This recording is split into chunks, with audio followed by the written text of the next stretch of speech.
Bueno, buenas noches, bienvenidos a primera clase de farmacoepidemiología. Iniciamos el segundo cuatrimestre con esta modalidad extraña, ya no nueva para nosotros, porque recorrimos un cuatrimestre entero con estas clases virtuales y la comunicación por chat, por mensajes. Tuvimos una buena experiencia en el primer cuatrimestre, creo yo, con buenos resultados. Sé que algo han aprendido, así que espero este segundo cuatrimestre estar a la altura de vuelta de sus necesidades, sus deseos para lo que sea de este cuatrimestre. Y bueno, les pongo la foto de la playa para que se acuerden de cómo era la vida antes de tener epidemias y demás. Pero bueno, ya se va a acercar el cierre de año, el verano, y empezamos con una imagen un poco más alegre que lo que nos está pasando a todos. Bien, ya conocen cómo es la metodología, vamos a grabar la clase, vamos a explicar un poco los contenidos y después vamos a dejar los canales abiertos de consulta, de lo que ustedes quieran, para sacarse las dudas de lo que vaya surgiendo en esta clase y en todas las demás que vamos a ir grabando. Van a tener ya el apunte cargado por unidad. Este cuatrimestre vamos a cargarlo por unidad, o sea, esto sería la unidad uno, la clase uno es la unidad uno. Y bueno, ahí van a tener también los mismos que ven acá. Algunas cosas hay en el video que no están en el apunte, que he ido agregando, o sea, cosas que ustedes tienen que prestar atención y ver el video, no solamente leer el apunte, porque engloba un montón más de contenidos y algunas cosas que para mí yo creo que son importantes y por ahí en el apunte también lo marco como importante, pero bueno, sería como un refuerzo también el apunte a lo que aprendan en el video en la clase. Bien, vamos a ver, digamos, la farmacoepidemiología. Ustedes ya vieron algo, conocen algo de lo que es la epidemiología. Vamos a repasar un poco de qué se trata la epidemiología y después apuntarnos específicamente a la farmacoepidemiología, es decir, la epidemiología pero relacionada con los medicamentos. Ese sería el concepto del título de la clase, digamos, de la materia. Bien, la epidemiología es la ciencia que estudia las epidemias o las enfermedades y se ha convertido en la ciencia del razonamiento objetivo en medicina y otras ciencias de la salud. Como rama de la medicina o de la salud, los fines de la farmacoepidemiología son básicamente evaluar, acá ya estamos hablando de la farmacoepidemiología, el concepto de la epidemiología asociada a los fármacos, evaluar la eficacia, la seguridad y la eficiencia de las intervenciones y los programas de salud en torno a la utilización de fármacos como prevención y tratamiento, pero también analizar los patrones de utilización de los medicamentos como punto de partida para conseguir un uso racional. Vamos a ver específicamente cómo abordar el tema del uso racional del medicamento y qué pasa cuando no se cumple este uso racional del medicamento, qué pasa en lo que tiene que ver con la eficacia, si ese medicamento deja de ser eficaz o no, en cuanto a la seguridad, qué pasa cuando se abusa de un medicamento, qué pasa cuando no se toma como corresponde o porque se excede en la dosis o por el contrario cuando la dosis no alcanza para cumplir este tratamiento. Siempre en cuanto al uso de fármacos, seguridad y eficiencia, digamos, que cumpla su tratamiento, su objetivo terapéutico. Vamos a apuntar a la farmacoepidemiología, apunta a eso, sobre todo al uso racional del medicamento y cómo evaluar estos tres conceptos principales, que es la eficacia, la seguridad y la eficiencia. Bien. A ver si pasa. Bien. En términos generales, volvemos a hablar de epidemiología como concepto general. Es cómo se distribuyen y qué determinan los estados de salud o los eventos de salud en poblaciones específicas, es decir, cómo se distribuyen determinadas enfermedades, por ejemplo, y la aplicación de estos estudios al control de los problemas de salud. Vamos a ver específicamente en este contexto que estamos viviendo a nivel global sobre lo que es una pandemia. Vamos a ver lo fundamental que es la epidemiología para entender esto, es decir, cómo se distribuye, qué lugares afecta más o menos, por qué afecta más o menos, qué determina esos estados de salud de poblaciones de determinadas características, por qué son más sensibles a una enfermedad o no, o qué zona geográfica es propensa a determinada enfermedad o no. Eso todos son estudios que se basan en estudios epidemiológicos, ¿sí? Para entenderlo un poco más, se divide los estudios epidemiológicos o la epidemiología en dos grandes grupos, que sería la epidemiología descriptiva y la epidemiología analítica, que tiene una diferencia clara entre las dos, que vamos a ver un poquito más adelante.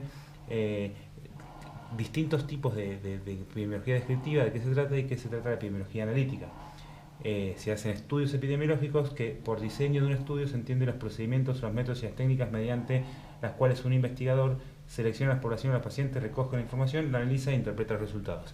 Sobre todo van a ver, cuando ustedes, si escuchan o si leen los diarios, si escuchan los noticieros y se hacen los reportes epidemiológicos diarios de cómo, por ejemplo, en este caso es una materia que está muy actual, porque justamente se hacen reportes epidemiológicos todos los días, de cantidad de muertos, tasa de mortalidad, porcentaje de camas ocupadas. Digamos, los estudios epidemiológicos abarcan todos estos conceptos que vamos a ver hoy.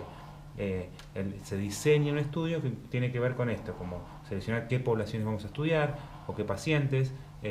No siempre tiene que ver con la enfermedad, o sea, qué factor de riesgo puede ser que predispone una enfermedad. Eso también es un estudio epidemiológico.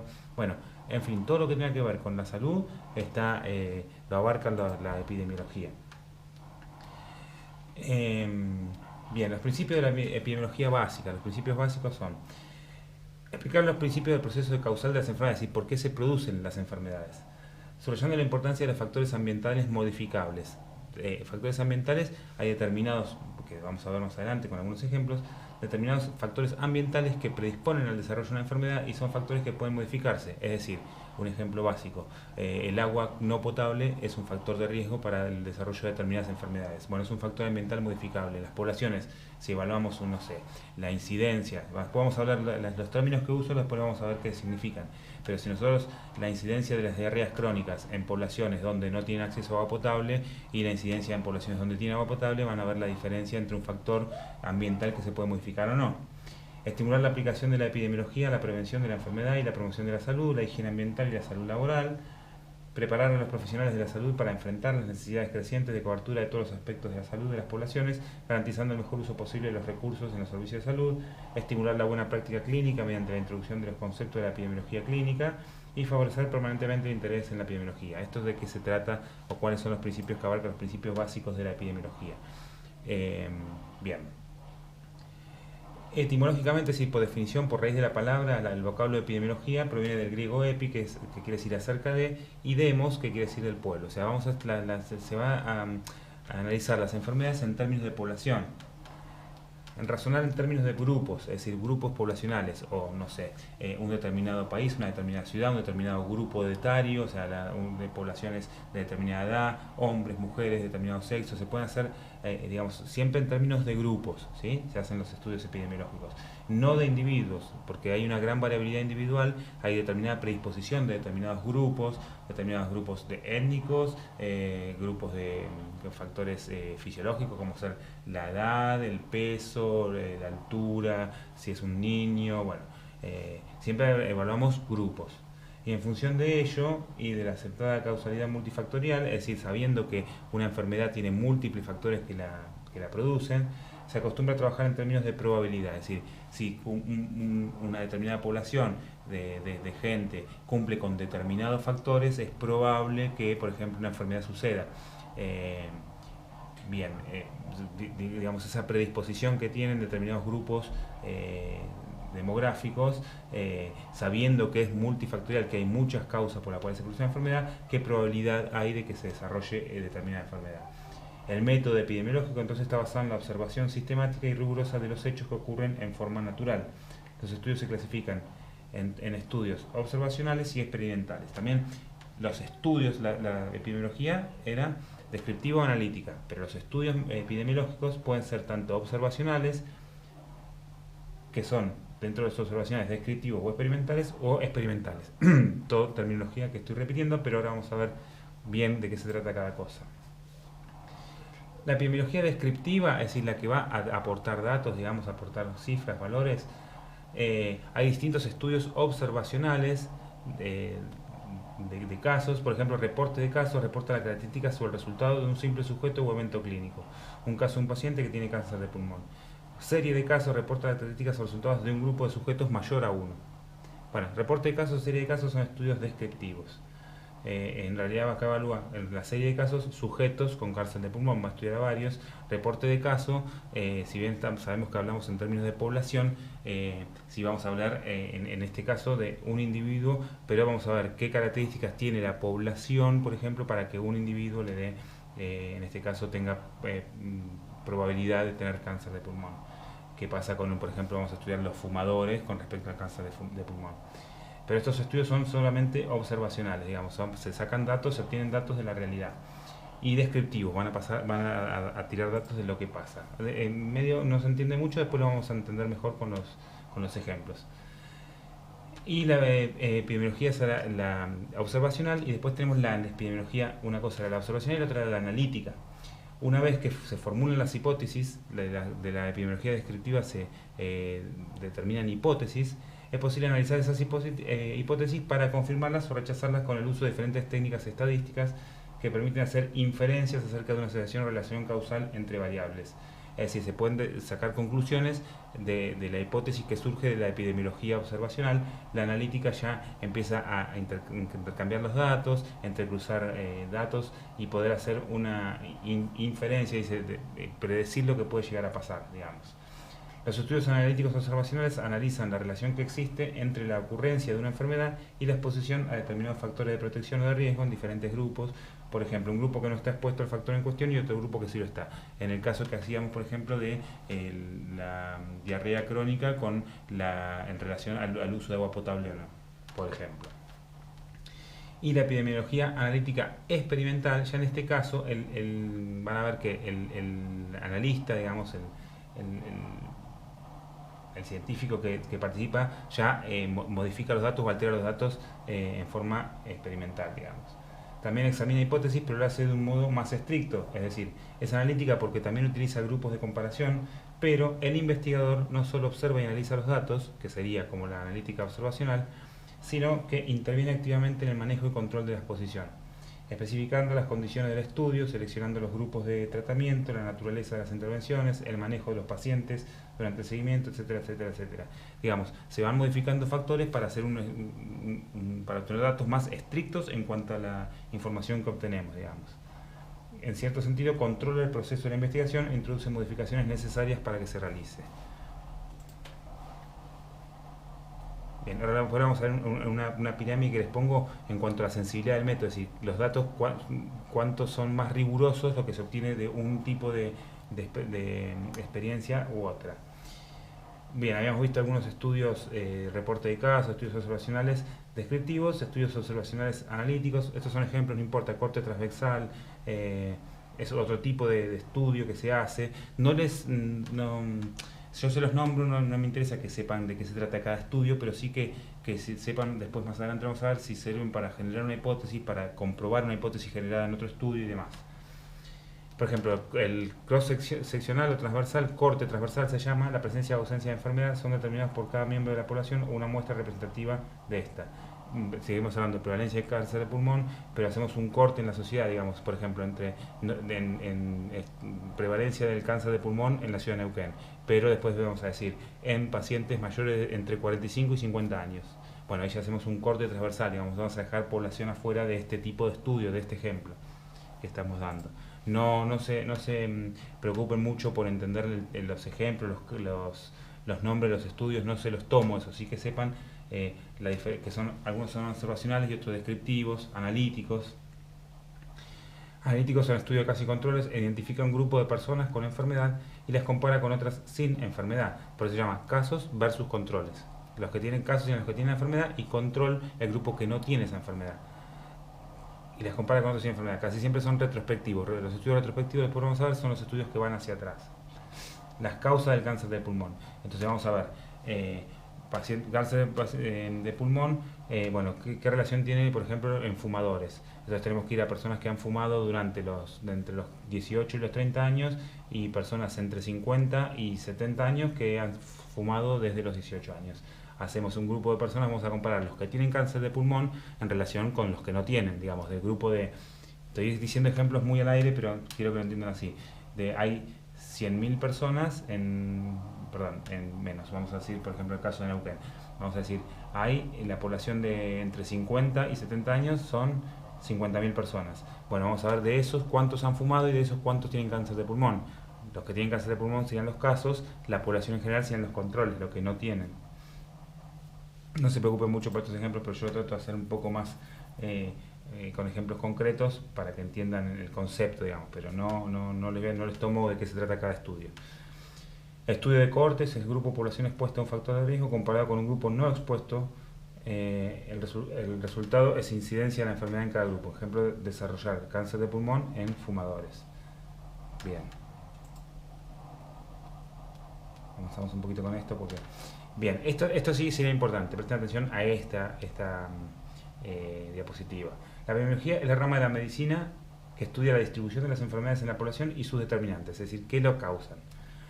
Describir cómo se distribuye la enfermedad en la población mediante el estudio de la incidencia y establecer cómo se distribuye la incidencia según... La incidencia son los casos nuevos que aparecen de determinada enfermedad, ahora vamos a ver mejor. Pero cómo se distribuye esa incidencia según el sexo, la edad, la raza y otras variables es lo que se denomina epidemiología descriptiva. Vamos a dar una descripción de la realidad de lo que sucede. El resultado de estos conocimientos puede apoyar a establecer hipótesis etiológicas que dirigirán el segundo gran grupo de la epidemiología, que es determinar las causas, o sea, la causalidad de las enfermedades en una población, y se denomina epidemiología analítica. Ahora vamos a determinar las causas de esa más allá de describirla por qué suceden. La medición en epidemiología puede llevarse a cabo estudiando a las personas que enferman, es decir, se analiza la morbilidad o por las enfermedades, y cuando el objetivo son las personas que fallecen, se estudia la mortalidad de las enfermedades. Cuando ustedes escuchan los reportes epidemiológicos del COVID-19, van a ver que hablan de morbilidad y mortalidad. Relación pacientes que enferman en relación a la determinada población. Entonces dicen en Río Negro la tasa de morbilidad es de tantos y cuántos enfermos que tienen la enfermedad en el momento en relación a la población en general, y la tasa de mortalidad cuántos mueren en relación a la población total, por ejemplo. Bien, esto es lo que decía hoy, la sensibilidad, o sea, la solidez del método científico. Cuando los resultados que uno obtiene son más efectivos, digamos, más cercanos a la realidad, la punta sería la epidemiología experimental, ya cuando se controla, el investigador controla las variables para que el estudio tenga más sensibilidad, digamos, sean mejores los resultados. La epidemiología descriptiva es la más amplia, digamos, la que nos acerca una idea de lo que sucede, pero no es tan estricta en cuanto a los resultados que se obtienen. La analítica es la que le seguiría, y la experimental es la más estricta en cuanto a la solidez del método, digamos, lo que vamos a obtener de ese estudio. Bien. No me quiero detener tanto. A ver qué pasa acá. Si no avanza.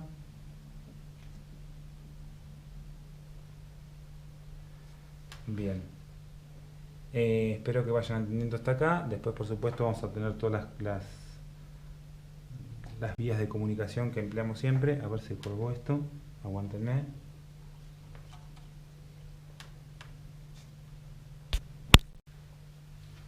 Bien, habíamos quedado entonces en la pirámide de la sensibilidad de la solidez del método, un problema técnico. Seguimos entonces con la epidemiología analítica, que busca establecer mediante la observación, posibles relaciones causa-efecto entre factores a los que se exponen personas y poblaciones y las enfermedades que presentan.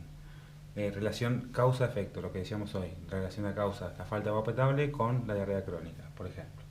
Pone a prueba las hipótesis surgidas de la epidemiología descriptiva mediante dos tipos de estudios. Decíamos, por ejemplo, la hipótesis surgida de la epidemiología descriptiva puede describir cómo se desarrolla la diarrea infantil, por ejemplo, en la población de el AMBA en los niños entre 3 y 12 años. Es una descripción de cómo sucede, qué incidencia hay, qué prevalencia y demás. Bueno, la epidemiología analítica va a tratar de analizar la relación entre la falta de agua potable con esa enfermedad. Entonces teníamos dos tipos de estudios de la epidemiología analítica, los de casos y controles o estudio de cortes. Después vamos a ver mejor los tipos de estudios, no me quiero demorar mucho porque no quiero hacer muy larga la explicación, y hay algunas que son más interesantes. Bien, las aplicaciones de la epidemiología, ahora sí un poco más de lo que veníamos diciendo. La epidemiología, más allá de sus aportes de investigación, es una disciplina que tiene aplicaciones muy significativas para la prevención de los daños a la salud de la población y para la planificación, ejecución y evaluación de los servicios de salud, lo que estamos viendo hoy en día sobre todo. Sus estudios permiten identificar grupos humanos que requieran ser atendidos prioritariamente y revelar sus necesidades y tendencias en la utilización de los servicios de salud para tomar medidas correctivas. Es decir, de la epidemiología surge que, por ejemplo, el COVID-19, los estudios epidemiológicos por supuesto van avanzando a medida que la enfermedad se transcurre, pues es una enfermedad nueva, pero se veía por qué afecta más a un determinado grupo, a los adultos mayores, por ejemplo, por qué en los niños tienen más inmunidad y demás. Entonces preparar los servicios de salud pues necesitaban la enfermedad evoluciona en la necesidad de respiradores mecánicos, bueno, cómo los servicios de salud tuvieron que invertir en la compra de respiradores, salas de terapia intensiva, bueno, cómo tenía que preparar el servicio de salud para enfrentar esta enfermedad. Estimar la situación de salud de la población y sus tendencias a través de tasa de mortalidad, es decir, cuánta gente se enferma y cuánta gente muere, según sexo, edad, área geográfica y características socioeconómicas, persona, lugar y tiempo. Analizar los niveles y las tendencias de exposición de la población a los factores biológicos, sociales, económicos, culturales, políticos y ambientales, es decir, esos factores que pueden causar, en general, no estamos hablando del COVID, sino factores de riesgo que pueden provocar determinada enfermedad, bueno, cuánto tiempo estar expuesto, durante qué periodo de la vida, bla, bla, bla. Facilitar la planificación y programación de acciones de salud, esto que decíamos antes, medir el impacto de los servicios de salud y de las intervenciones, así como la eficacia y eficiencia de las decisiones adoptadas. Todo esto es dinámico, todo el tiempo se va, y sobre todo cuando hay una enfermedad nueva como la que estamos viviendo ahora. Identificar opciones tecnológicamente efectivas y seguras que se adapten a la realidad de nuestro país. Bien. Eso es importante también, las aplicaciones de la epidemiología. Se colgó de nuevo y me muero porque no vamos. Bien, para un paréntesis para que entiendan un poquito lo que pasa hoy en día. Cuando se habla de una endemia, una epidemia o una pandemia, la endemia es decir, la presencia constante de una enfermedad, trastorno o agente infeccioso en un área geográfica o grupo de población.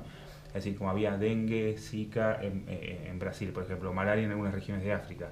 La endemia es una zona puntual del mundo, ¿verdad? La epidemia es cuando una enfermedad o ese agente infeccioso, por ejemplo, el dengue se transmite por un microorganismo que lo transporta el mosquito, bueno, la malaria también. Enfermedad o agente infeccioso que se propaga durante algún tiempo por un país afectando a gran número de personas, por un país y la región, pero bastante acotada la región. Epidemia de gripe en meses invernales, por ejemplo, se considera una epidemia porque afecta a muchas personas en una zona geográfica grande, pero es acotado, digamos, no se desparrama por todos lados. El brote es una epidemia muy localizada, por ejemplo, en un pueblo, en una escuela, ahí se habla de brote. Y se habla de pandemia cuando ya esa epidemia ocurre en un área muy amplia que cruza fronteras internacionales y afecta a un gran número de personas, como el HIV en los años 90 o el COVID-19 en el año 2019, donde ya la enfermedad se propagó a nivel mundial y nadie está exento de contagiarse. Diferencia entre endemia, epidemia y pandemia, cuando hablamos de terminología epidemiológica. Bien, incidencia y prevalencia, dos conceptos que a veces no quedan claros y se confunden y son bien distintos. ¿Y por qué son bien distintos? Porque la incidencia, para que entiendan la definición y la diferencia, la incidencia que tiene una enfermedad mide la velocidad a la que se producen casos nuevos durante un periodo determinado en una población específica. Es decir, esto mide velocidad, casos nuevos que van apareciendo, pero sobre todo que es una medición dinámica, es decir, a qué velocidad ocurren casos nuevos durante un periodo determinado en una población específica. Mientras que la prevalencia es la frecuencia de casos, o sea, cuántos casos hay en una población y en un momento dado, es como sacar una foto, digamos. La incidencia son formas esencialmente distintas de medir la frecuencia de una enfermedad, cómo se desarrolla una enfermedad, cuántos casos nuevos aparecen y cuántos enfermos hay, cuántos padecen esa enfermedad en un determinado momento, digamos, como sacar una foto. Ahora vamos a ver más ejemplos. Hay enfermedades de alta prevalencia, es decir, que mucha gente la padece, y baja incidencia. Mucha gente la padece y no es que aparecen casos nuevos a gran velocidad. Es decir, eso sería una enfermedad de gran prevalencia y poca incidencia. Un ejemplo claro es la diabetes, por ejemplo. No es que es una enfermedad, no es una epidemia de diabetes. Ahora está en discusión si es una epidemia o no. Pero digamos, los casos nuevos que aparecen no tiene sentido medir la velocidad a la que aparecen, sino cuántas personas en un determinado grupo, por ejemplo, padecen de esa enfermedad. Como la diabetes, perfecto. O de baja prevalencia, es decir, que no hay tanta gente que la padece, y sí de alta incidencia, que hay muchos casos nuevos, como por ejemplo el resfrío en época invernal. Es una enfermedad que, digamos, es una patología que afecta a un montón de personas de golpe, digamos, pero no es que la padece gran cantidad de personas, ¿no? En relación a lo que sería otro tipo de enfermedad. Se produce más frecuentemente que la diabetes. Por ejemplo, el resfrío es común. El resfrío se produce mucho más frecuente que la diabetes, pero dura solo unos días, mientras que la diabetes, una vez que se aparece, es permanente.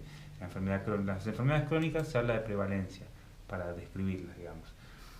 Acá lo digo, digamos, las medidas de prevalencia son de mayor utilidad en enfermedades de evolución lenta o enfermedades crónicas como la diabetes, la artritis reumatoidea, para planificar servicios sanitarios o para estimar necesidades asistenciales. También son utilizadas estas medidas de prevalencia para medir la frecuencia de determinadas características de la población que se quiere estudiar. Ahora vamos a ver los factores de riesgo y demás. Y las medidas de incidencia se utilizan cuando nos interesa medición de flujo, es decir, medición dinámica, medición de velocidad. Los casos nuevos que van apareciendo, por eso son más útiles en enfermedades con un periodo de inducción corto, como pueden ser las enfermedades infecciosas, el infarto, el COVID-19. Es más importante ver con qué velocidad aparecen nuevos casos para generar políticas asistenciales, preparar el servicio de salud, preparar los hospitales, preparar a la población, educar a la población, va a ser cuarentena o no, bla, bla, bla. Todo se basa en estas medidas, ¿no? Las medidas de incidencia. Las fórmulas para calcular esas tasas son, digamos, la incidencia medirían números de casos nuevos en un periodo de tiempo en relación a la población en riesgo. Es decir, toda la población de Argentina está expuesta al COVID, es población en riesgo, por ejemplo. ¿Cuántos números de casos nuevos hay por día? Entonces la incidencia diaria se puede medir. La prevalencia es cuántos casos hay de la población total en un punto en el tiempo. Es decir, es una foto, no se mide, no es una medición dinámica, no se interesa saber durante cuánto tiempo aparecen, sino cuántos hay en un punto en el tiempo, digamos, cuántas personas diabéticas hay hoy en día en la Argentina. Bueno, es un número de casos de personas diabéticas sobre la población total, pero sin importarnos el tiempo, digamos. Por ejemplo, esto es lo que veníamos del COVID-19, para que tengan un ejemplo, un estudio, una medición. La tasa de incidencia acumulada, es decir, cuántos casos nuevos se acumularon en el país por cada 100.000 habitantes por jurisdicción, bla, bla, bla. Entonces, cada 100.000 habitantes, Ciudad Autónoma de Buenos Aires, el área metropolitana, la Ciudad de Buenos Aires, la provincia, el país, Chaco. Bueno, por provincia, ¿cuántos casos hay en relación a 100.000 por cada 100.000 habitantes? Entonces, mide también es un porcentaje, digamos. Número de casos por cada 100.000 habitantes por jurisdicción y acumulado el 30 de julio, desde que empezó la pandemia. Esto es un ejemplo de una medida de incidencia. Un ejemplo de una medida de prevalencia es, por ejemplo, se hace la encuesta nacional de factor de riesgo. Bueno, ¿cuál es la prevalencia de la diabetes o glucemia alta? En Argentina, ¿cuánta gente hay? El 12,7% de las personas en Argentina tienen diabetes o alta la glucemia. Diabetes o alta la glucemia. ¿Cuántas hay con personas con sobrepeso? También, ¿cuánto es la prevalencia del exceso de peso? Esto no es una patología, pero es un factor de riesgo que nos puede predisponer a otras enfermedades. Entonces, ¿cuál es la prevalencia del exceso de peso? ¿Cuánta gente hay con exceso de peso hoy en día? El 61,6. O la prevalencia de la actividad física, la vida sedentaria. ¿Cuánta gente hay que no hace actividad física o tiene una vida sedentaria? Son encuestas, ¿no? La prevalencia es del casi el 65%. Del total del país, casi el 65%. Entonces son medidas, esto no nos interesa cuánta gente nueva está excedida de peso. Cuánta gente aparece con sobrepeso en el 2019. No nos interesa tanto como saber cuánta gente hay en general, digamos, que tenga este factor de riesgo. Bien, estudios retrospectivos y prospectivos. Vamos a ver cómo nos va el tiempo. Bien. Retrospectivos es hacia atrás, prospectivos hacia adelante. Eso quiere decir básicamente. Los estudios de casos y controles constituyen un procedimiento sencillo para investigar las causas de la enfermedad. Casos y controles. Casos, gente que tiene la enfermedad versus el control que la gente que no lo tiene. Se comparan dos grupos de personas, una que tiene enfermedad u otra característica evaluativa, por ejemplo, que queremos ver, que serían los casos, y un grupo de control o testigo que no tiene la enfermedad, que se compara con el que tiene la enfermedad. Los estudios de casos y controles son longitudinales, no transversales, se llaman también estudios retrospectivos, ya que el investigador busca hacia atrás, a partir de una enfermedad, la posible causa de la misma. Es decir, analizando la enfermedad, vamos hacia atrás y vamos a ver por qué se originó. Un estudio de casos y controles puede ser bien retrospectivo, cuando todos los datos se toman del pasado, o bien prospectivo, cuando, digamos, se quiere proyectar qué es lo que puede llegar a pasar. La recogida de datos continúa en la medida que el tiempo va pasando. Bien. Y bien, hasta ahí verán más o menos con los conceptos básicos de lo que es la epidemiología en general, y nosotros nos vamos a abarcar más en lo que es la farmacoepidemiología, es decir, el estudio de los fármacos. Es como una breve introducción esto, después a lo largo del cuatrimestre vamos a ver viendo más casos, más en detalle, digamos. Estudia el efecto de los fármacos sobre la sociedad. Dejamos ya la epidemiología para meternos en la farmacoepidemiología. Entonces, como la epidemiología es en términos de población, vamos a estudiar el efecto de los fármacos sobre la sociedad, en toda la población. Una disciplina que aplica los métodos epidemiológicos y estadísticas al estudio de los fármacos. Tiene como fin evaluar la eficacia, la seguridad y la eficiencia, lo que decíamos antes de la finalidad de la epidemiología, de las intervenciones y los programas de salud en torno a la utilización de fármacos. Entonces, específicamente abocados en el tema de fármacos. Tiene dos grandes áreas de estudio. La farmacoepidemiología, que es lo que vamos a ver a lo largo de todo el cuatrimestre, es los estudios de farmacovigilancia, es decir, qué pasa con el uso de fármacos en la población, y los estudios de utilización de medicamentos, los famosos EUM, se llaman estos estudios de utilización de medicamentos, tendencias, malos hábitos, bueno, vamos a ver un montón de ejemplos a lo largo del cuatrimestre. Esta es una herramienta básica, los estudios de utilización de medicamentos, para conocer las causas relacionadas a algunos problemas generalmente asociados con el uso inadecuado de los medicamentos, que pueden servir para determinar las estrategias que permitan el uso racional de los medicamentos, que este es el objetivo básico de todo el cuatrimestre. Lo que vamos a hacer es asegurarnos el uso racional del medicamento nosotros como agentes de salud en el área de la farmacia, digamos. Los EUM, los estudios de utilización de medicamentos, y los estudios de farmacovigilancia le brindan al farmacéutico una oportunidad para desarrollar las actividades antes citadas, ya que son los profesionales de la salud que tienen un contacto fácil y directo con el medicamento, con el equipo de salud y con el paciente. Nosotros somos el intermediario principal entre que pueda asegurar esto, digamos, una correcta utilización del medicamento, un uso racional del fármaco, un uso racional del medicamento. Nosotros somos los que educamos en esto, y somos los primeros que estamos en eso, ustedes y yo. ¿Qué pasa cuando se hace un uso inadecuado del medicamento? Como breve introducción, después lo vamos a desarrollar a lo largo del cuatrimestre. Cuando se usa mal un medicamento, se puede mencionar que es la mala calidad de la terapia, que conduce al aumento de la morbilidad y mortalidad, si la enfermedad no se cura o el paciente muere o lo que sea, digamos, la terapia no es efectiva. Desperdiciar recursos, que conducen a reducir la disponibilidad de otros medicamentos esenciales e incrementar los costos. El sistema de salud gasta medicamentos, gasta insumos, gasta plata, gasta todo en terapias que no van a funcionar. El incremento del riesgo de la presencia de reacciones adversas de los medicamentos, y en el caso de los antibióticos, el aumento de la resistencia del agente patógeno al medicamento. Esto lo vamos a ver recontra una clase entera sobre resistencia bacteriana por el uso inadecuado de antibióticos, la sobremedicación. El impacto psicológico, como la difusión de la creencia en los pacientes de que existe un medicamento para cada problema de salud. Todo es medicable para la gente. Entonces eso también son conceptos que hay que ir cambiando.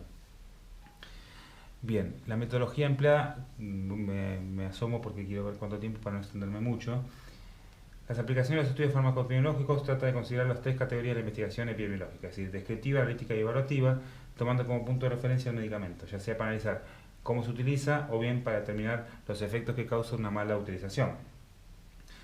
Una de las grandes ventajas de estos estudios es que permiten indagar sobre una base poblacional los efectos terapéuticos y no deseados de los medicamentos, después de que estos han sido comercializados, ya sea a través de los estudios de farmacovigilancia o del conocimiento de los hábitos farmacoterapéuticos, así como por la evaluación de la utilización de los medicamentos y por hábitos referentes a la automedicación, mediante los estudios de utilización de medicamentos. Habla mucha palabrería, pero es justamente eso. Nosotros, estos estudios nos van a permitir lo que se llama la farmacovigilancia, es evaluar la efectividad del fármaco una vez que se comercializa, cómo se consume, hábito de consumo de la sociedad, todo para tratar de digamos, tender al uso racional del medicamento, ¿sí? Con estas bases descriptivas, qué es lo que pasa con el uso de la población, cuáles usan más, qué pacientes de riesgo no deberían usar tales medicamentos. Bueno, hay infinidad de ejemplos de casos donde se aplica la epidemiología al uso de fármacos. ¿Cómo se clasifican los estudios de la utilización de medicamentos? ¿Se acuerdan que eran las dos áreas? Eran la farmacovigilancia y los estudios de utilización de medicamentos. Dentro de los estudios de utilización de medicamentos se puede clasificar de distintas cosas. Estudios de la oferta, es decir, qué es lo que la gente requiere, cuáles son los medicamentos que más solicita la gente, cuáles son los que más se consumen. Si ustedes saben, analgésicos está en primer lugar, y en segundo lugar en Argentina los antidepresivos. Estudios cuantitativos de consumo, ¿sí? Cuánto consume cada paciente por determinados medicamentos, pero sí cuantificar cuánto se consume en el país. Cualitativo de consumo, qué es lo que se consume. Hábito de prescripción, qué es lo que más recetan los médicos, qué es lo que no. Estudios sobre el esquema terapéutico instaurado, cómo tomar los medicamentos. Estudio de cumplimiento de la prescripción, estudios orientados a problemas. Estudio de cumplimiento de la prescripción, es decir, si la gente realmente le da bolilla a lo que el médico prescribe o no. Estudios orientados a problemas, no sé qué quise poner ahí. Tipo de estudios farmacoepidemiológicos, esto es lo mismo, farmacoepidemiológicos o epidemiológicos, lo mismo que les nombré antes, pero sí vamos a plantear una hipótesis. La hipótesis la vamos a plantear con reporte de casos, serie de casos o estudios ecológicos. Después leanlo, esto no es tan importante, sí que corte transversal, ecológicos, reporte de casos, serie de casos nos sirven para generar una hipótesis de por qué se produce determinado problema, y ya los que van a testear esa hipótesis generada en estos estudios casos y controles, estudio de corte, estudio de casos cruzados, ensayos clínicos, metaanálisis. Bueno, un poco la descripción, pero eso nos van a servir para testear la hipótesis. Estos, a medida como en la pirámide que había puesto antes, la información que nos aportan estos estudios, estos, los últimos, los que testean la hipótesis, nos brindan una información de mayor calidad, digamos, los resultados son más confiables. Bien, la farmacobiología, entonces, diversas estrategias, objetivos y características, mejorar el objetivo de la farmacobiología, entonces mejorar el uso del medicamento, nuevas indicaciones, uso en poblaciones especiales y los efectos que tiene y qué pasa con los medicamentos con uso crónico. Las características de la farmacobiología: prevenir eventos adversos, prevenir interacciones, prevenir otras enfermedades. Bien, esto es como un mapa conceptual a modo de introducción de lo que vamos a ver a lo largo del cuatrimestre. Esto es toda una intro, después nos vamos a meter más, por eso lo hago así cada paso un poco más rápido. La farmacoepidemiología, entonces, unas áreas que dependen de la farmacoepidemiología: la farmacovigilancia, que nos vamos a partir de la farmacovigilancia, detectar efectos adversos y problemas con los medicamentos, evalúa y mejora el uso de medicamentos, y otra área de estudio es la farmacoeconomía, lo que vamos a ver la relación costo-beneficio, costo-efectividad. Bien, quizás sale mucho, quizás sale muy rápido. Sepan que a partir de ahora tienen los canales de comunicación abierta conmigo para sacarse las dudas, chats, chat online, no sé si lo vamos a hacer, pero, o sea, lo voy a dejar abierto, pero tengo que ver bien el horario que vamos a poner, pero sí foros, ustedes entren las preguntas y mensajes directos o lo que sea. Vamos a tratar de evitar el WhatsApp porque no todos están conectados al grupo, más bien nos vamos a comunicar por la plataforma como principal vía de comunicación entre nosotros. Pero me mandan mensajes particulares y voy a abrir un foro. Si usted tiene una pregunta, la meten en el foro y yo la contesto, así la pueden leer todos. Eso también está bueno. Después vamos a hacer clase de consulta y demás. El cuatrimestre ya les puse el organigrama, es igual que como ya vienen conmigo. Vamos a hacer 3 clases, vamos a tomar un parcial, una clase más, un trabajo práctico evaluativo con nota. Lo mismo, no cambia nada en eso, así que ya me conocen. Bueno, nos vemos en las próximas clases.